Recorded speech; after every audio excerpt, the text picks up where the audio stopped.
तो अनुज जैन जो आईआरपी हैं उन्होंने एक एप्लीकेशन फाइल करी to set aside these transactions because these are the preferential transaction to avoid these transactions. 7 transactions थी, 7 में से एनसीएलटी ने 6 ट्रांजेक्शंस को जो है वो सेट असाइड कर दिया। एक ट्रांजेक्शन को एनसीएलटी ने अवॉइडेंस ट्रांजेक्शन नहीं माना। मैटर सुप्रीम कोर्ट तक गया, जिस जजमेंट का नाम अनुज जैन जजमेंट है, फरवरी में आई थी, प्रोबेबली 26 फरवरी 2021। उस केस में सुप्रीम कोर्ट ने डिसाइड किया कि ये जो ट्रांजेक्शन है ये भी एक प्रेफरेंशियल ट्रांजेक्शन है, बट इंपॉर्टेंटली सुप्रीम कोर्ट ने एक इसका इंसिडेंटल इशू भी डिसाइड करा कि whether a mortgagee whether it is falling with in the ambit of a financial creditor not. Supreme Court ने यहाँ पे फाइनेंशियल क्रेडिटर की डेफिनेशन को काफी अच्छे से इंटरप्रेट करा और उन्होंने इसको नैरोली इंटरप्रेट किया बिकॉज फाइनेंशियल क्रेडिटर की जो डेफिनेशन है there is a residuary clause. Supreme Court ने बोला कि जो रेसिडुअरी क्लॉज है that doesn't mean you will cover each and everything even though it doesn't have the essence of the financial credit, that is the time value of money। तो time value of money और उसका dispersal अगर नहीं होगा, जो mortgage के case में नहीं है, जो सुप्रीम कोर्ट ने इसमें हेल्ड करा, तो that's why that transaction is not a financial creditor. अब लेकिन सुप्रीम कोर्ट ने यह भी बोला क्योंकि वो मॉर्गेजी है, even though it is not a financial creditor but it is a secured creditor. तो अगेन मैटर एनसीएलटी पे आया और एनसीएलटी में जो रेजोल्यूशन प्लान भेजा गया, एनबीसीसी एक सक्सेसफुल रेजोल्यूशन एप्लीकेंट थे इस केस में, 97% वोटिंग से कमिटी ऑफ क्रेडिटर ने अप्रूव करा। बट एनसीएलटी में जब वो अप्रूवल के लिए गया अंडर सेक्शन 31, तो एनसीएलटी ने उस रेजोल्यूशन प्लान के बहुत सारे टर्म्स को अप्रूव किया, बहुत सारे टर्म्स को मॉडिफाई किया। अल्टीमेटली जब मैटर एनक्लैट पे गया, एनक्लैट ने एक कमिटी बना दी उसके इन्फोर्समेंट के लिए। कई सारी अपील्स एनक्लैट पे जा रही थी, सुप्रीम कोर्ट में ट्रांसफर पिटिशन डाली गई कि आप इन सारे मैटर को इकट्ठा लीजिए और सुप्रीम कोर्ट ने इकट्ठा इस मैटर को डिसाइड किया, जिसकी जजमेंट 24 मार्च 2021 को आई है। तो ये बैकग्राउंड है इस जजमेंट का। अब इस केस में सुप्रीम कोर्ट ने क्या डिसाइड किया?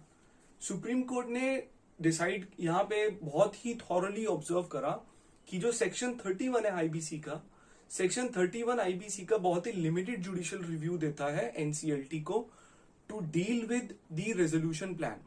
Supreme Court said that NCLT cannot substitute the commercial wisdom of the Committee of Creditor।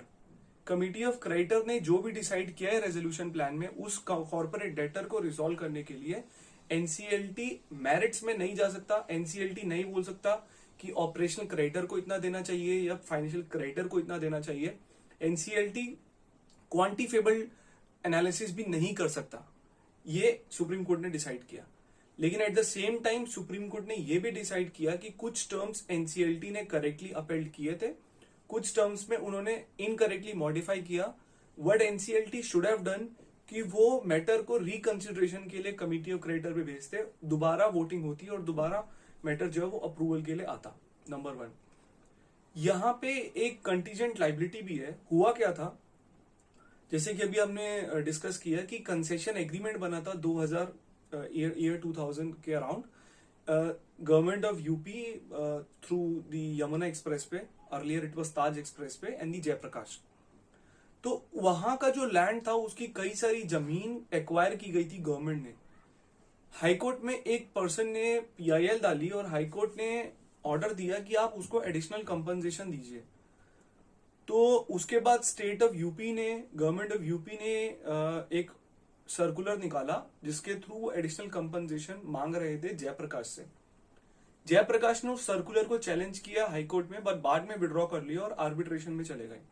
Arbitrator ने जयप्रकाश के फेवर में जो है वो अवार्ड दिया कि Jaiprakash is not liable to pay this additional compensation amount. उसके बाद government of UP through the Yamuna expressway they went to section 34 of the arbitration objection कि ये जो है अवार्ड पेटेंट इलीगल है। अभी वो पेंडिंग है, अभी कंटीजेंट लाइबिलिटी पेंडिंग है। Before taking any consideration of the Yamuna express पे और any approval of the Yamuna express पे, रेजोल्यूशन प्लान जो सबमिट किया गया था, जिसको एनसीएलटी ने अप्रूवल कर दिया कि आप जो है ये जो लाइबिलिटी है ये एंड यूजर की है, जबकि यहाँ पे एंड यूजर क्लियर नहीं था कि अल्टीमेटली लायबल कौन है, क्योंकि अभी प्रोसीडिंग पेंडिंग है। तो सुप्रीम कोर्ट ने बोला कि जब contingent liability it's there and it is not yet decided who is the end user, so NCLT को इस केस में रिकंसिडरेशन देना चाहिए था कमिटी ऑफ क्रेडिटर में। फिर एक और मैटर एनसीएलटी ने, सुप्रीम कोर्ट ने यहाँ पे डिस्कस किया, वो मैटर था कि जो जैसे अभी हमने डिस्कस किया कि अनुज जैन की जजमेंट में बोला गया कि वो एक प्रेफरेंशियल ट्रांजेक्शन है, इसीलिए वो अवॉइड किया जाएगा। तो यहाँ पे जो एक रेजोल्यूशन प्लान है उसके अंदर एक टर्म डाला गया, दैट इज क्लॉज 23। क्लॉज 23 में ये बोला गया कि क्लॉज 23 में ये बोला गया कि वट एवर अर्लियर मॉर्टगेजेस और charges are there on the asset of the corporate debtor, that will not be binding, or should I say these resolution plan try to create a non-obstanta with the earlier charges. Supreme Court said कि even though that is a preferential transaction, but अनुज जैन की judgement का ये impact नहीं था कि वो उसका secured credit जो है वो खत्म हो गया। तो आप रेजोल्यूशन प्लान में कोई ऐसे टर्म्स नहीं रख सकते जिससे किसी का प्रायर लीगल राइट वायलेट होता है या प्रायर लीगल राइट डिस्टर्ब होता है।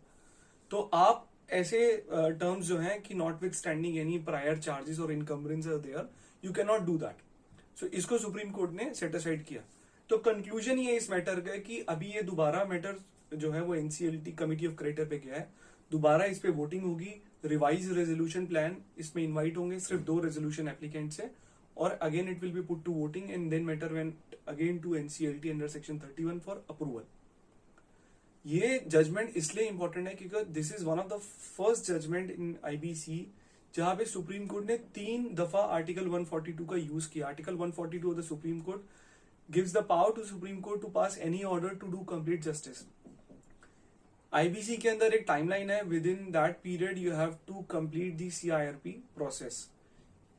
तीनों टाइम क्योंकि ये उस पीरियड से बाहर आ चुका है, तो third time also supreme Court ने आर्टिकल 142 को यूज करके फ्रेश पीरियड जो है वो इन्वोक किया।